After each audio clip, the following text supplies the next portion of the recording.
Well, hey there, and good morning to you. It is a Friday, and it's time again for the Ask SelfRecruiter video advice blog.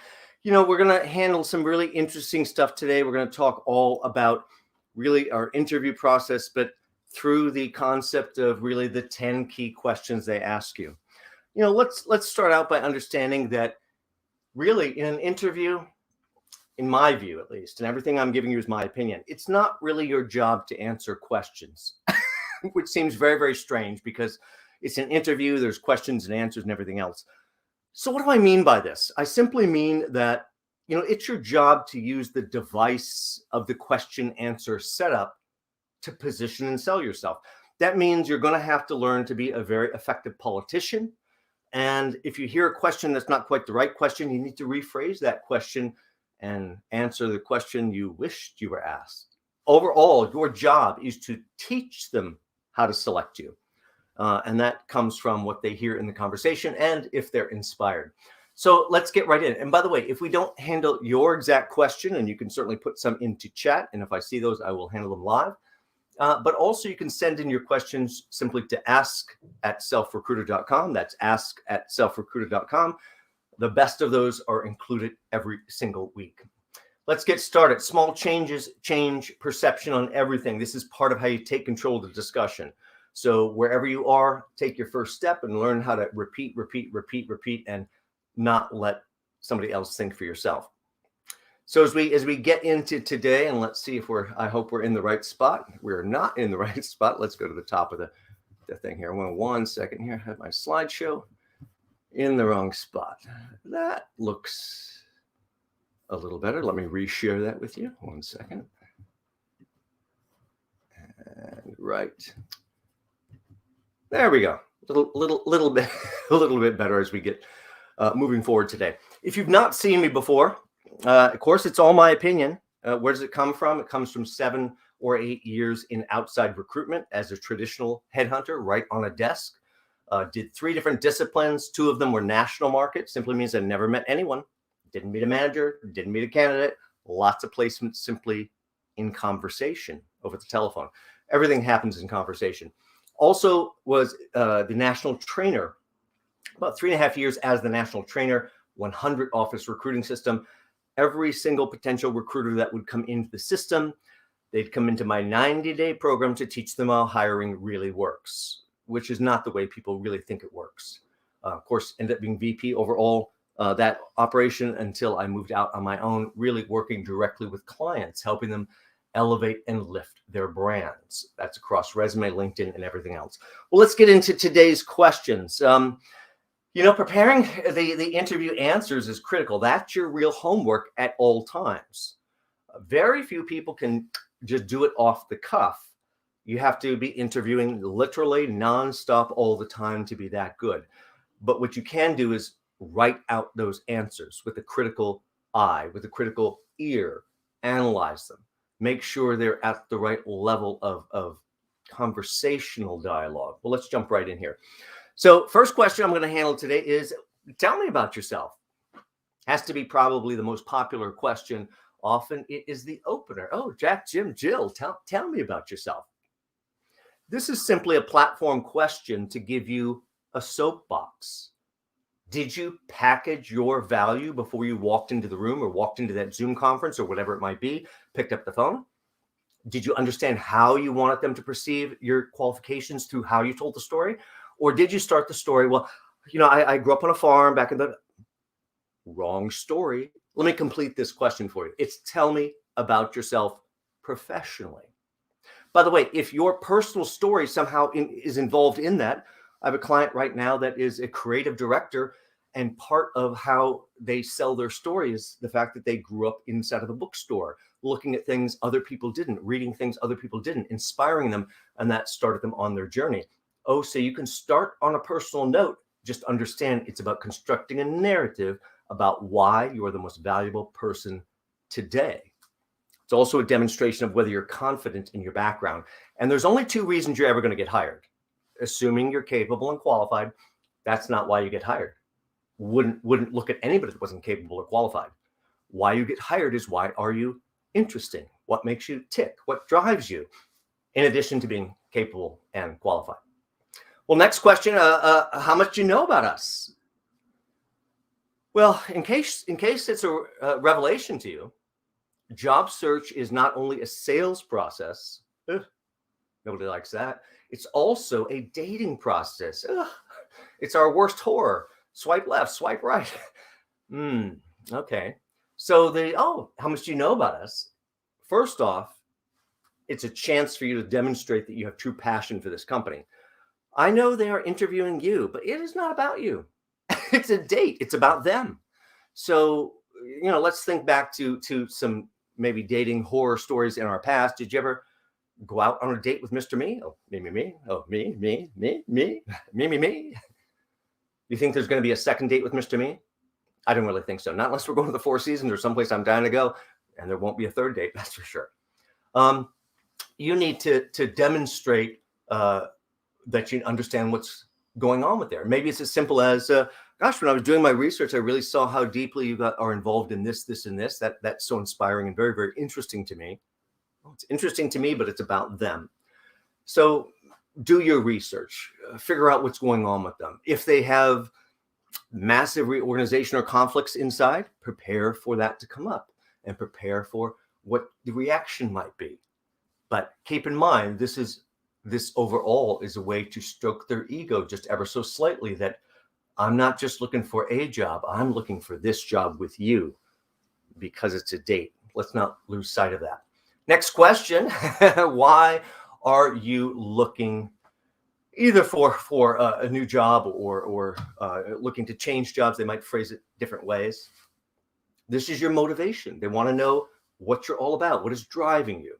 Now, if you have just joined the organization in the last 2-3 years, they're going to be very focused on this. Is there something pushing you toward the door? Are you running away from something? Are you running away just before someone kicks you in the behind?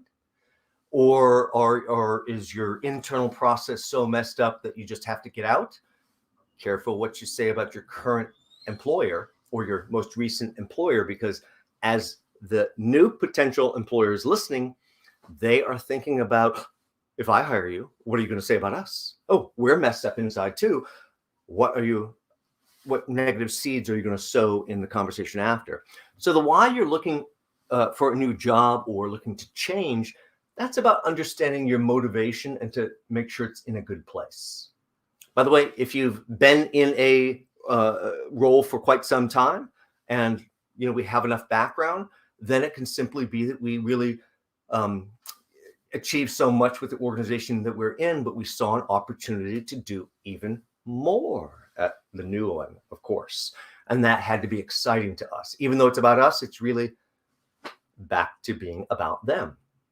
By the way, each of these steps added together are eventually just a slight alignment of the dominoes. So hopefully they fall into your direction. Next question we're going to talk about, what are your salary requirements or expectations? Let me rephrase this. How little can I pay you? Would you answer that question now? That's what the question is. You think I'm going to answer how little can I pay you? It's like they're going to get a little indignation from me if they ask me that question the way I hear it. But your job is to run this as a chess game, detach emotionally, and it's simply a strategic chess game. So salary expectations, salary requirements, that's expected, desired, future salary. That's up to them to tell you. They need to make you an offer, which is the only time you begin negotiating. So you have to be really, really careful about any disclosures here, any indications. Maybe it's as simple as it never occurred to you before this interview. And they go, oh, John, what are your salary expectations? Oh, Jack, Jim, Jill, I'm really open. And then segue over to what sells, real motivation. What today is about for me is about finding the right home for my career, then back to them like a date, which is why I'm so excited for our conversation. Hopefully you get what we're going to do here.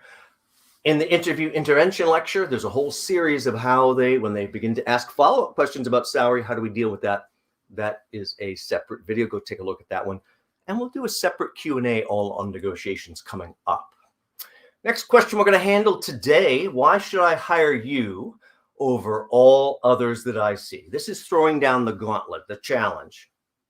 Are they likely to ask it this way? No, but they are likely to ask it in a slightly different way that's less confrontational, no matter how they do ask it.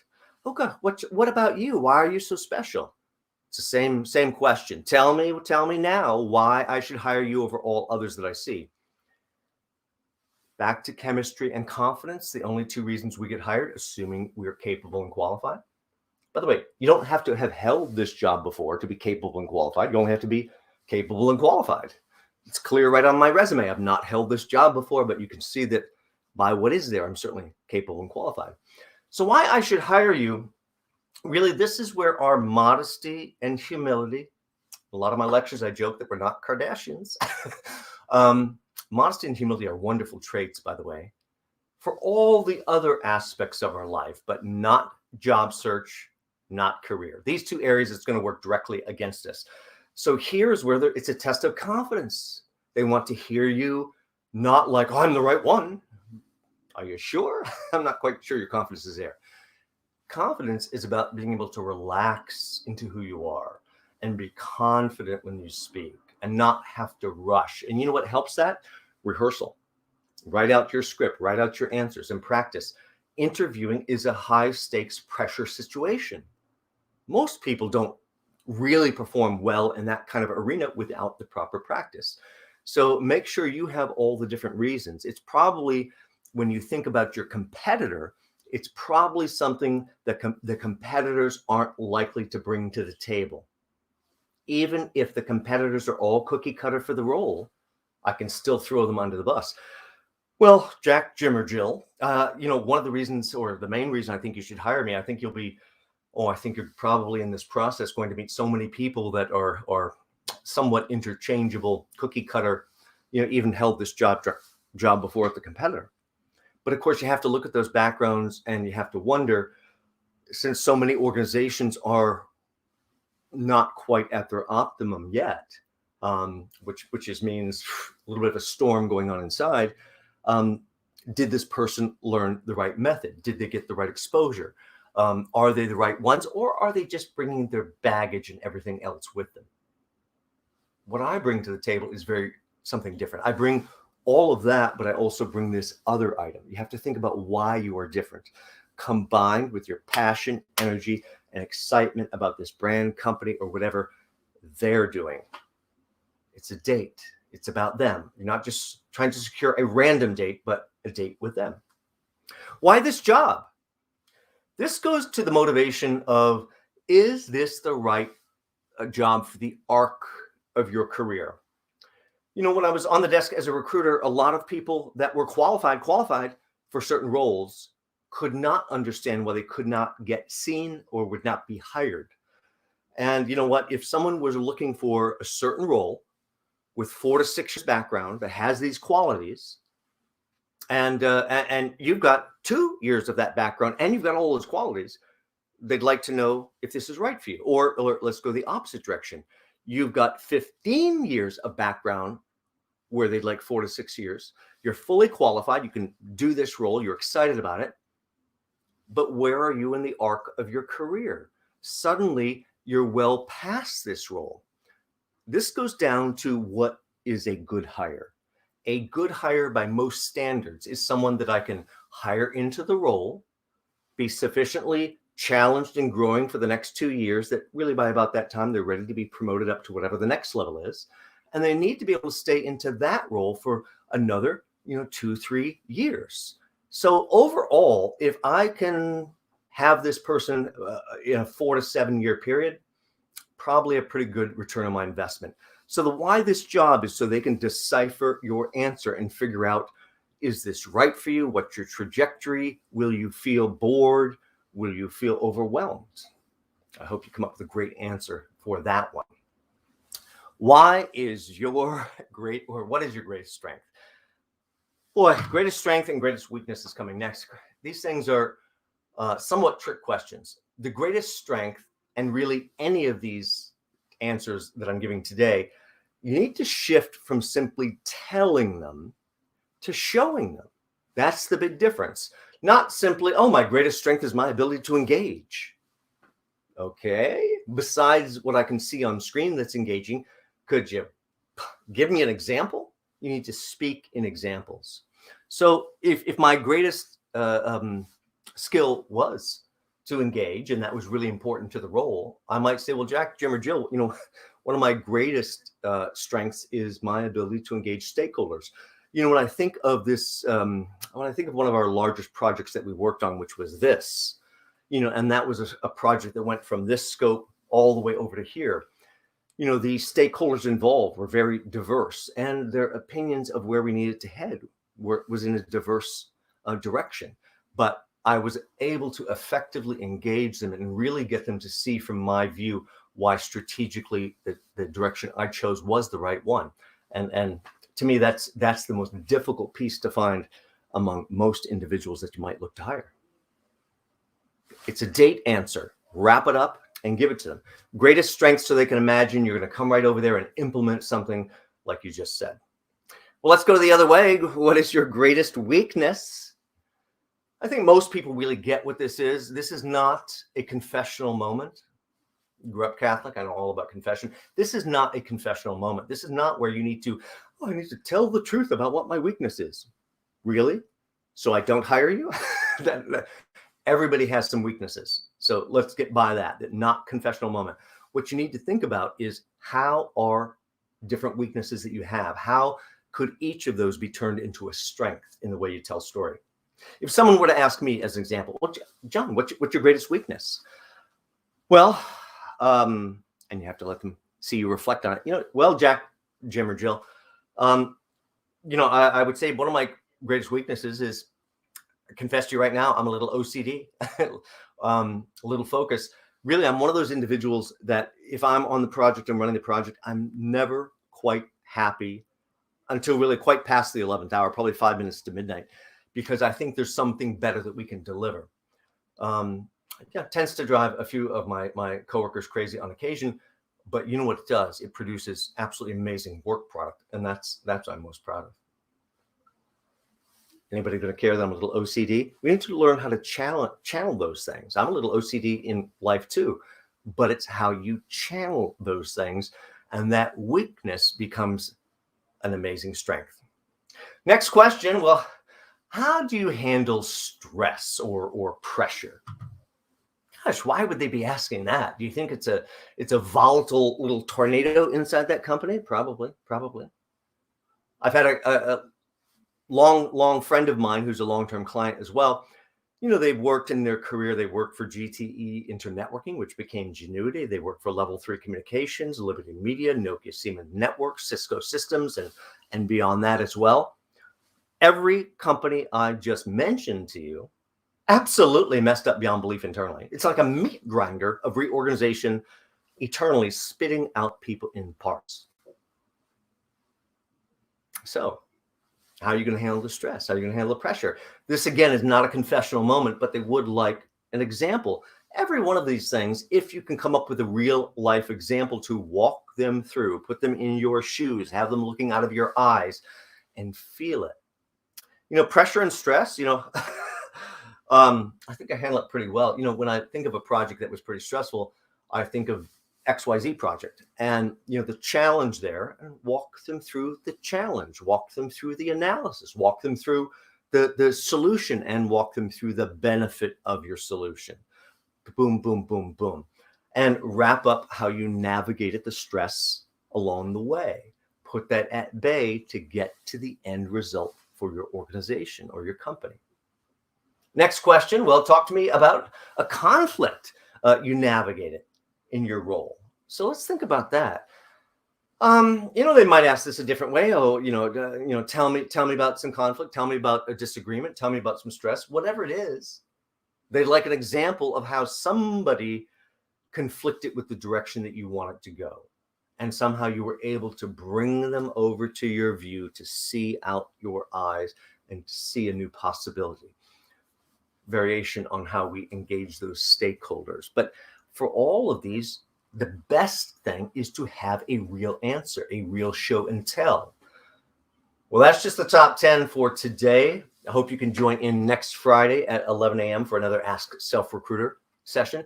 By the way, if you don't keep getting your questions answered, my gosh, please send them in just to ask@selfrecruiter.com, ask@selfrecruiter.com.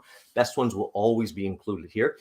And we will see you next Friday, again at 11 a.m. Please do remember, small changes change perception. Take control of your discussion and take the first step, whatever that is for you. And repeat, repeat, repeat, repeat. And last thought for the day, don't let somebody else think for yourself. I hope you do like, subscribe, hit the bell, forward this to some friends, all those fun things, and join in again. By the way, if you need help elevating your career brand, preparing for your next interview, showcasing yourself as a three-dimensional sales brochure on LinkedIn, I think you know where to find me, selfrecruiter.com. Just check my services tab for all the different packages. And if you'd like to talk before you know which one is the right one for you, just send me a quick email. We'll set up a time to speak. Thanks again, and I hope you have a great start to your weekend. Take care.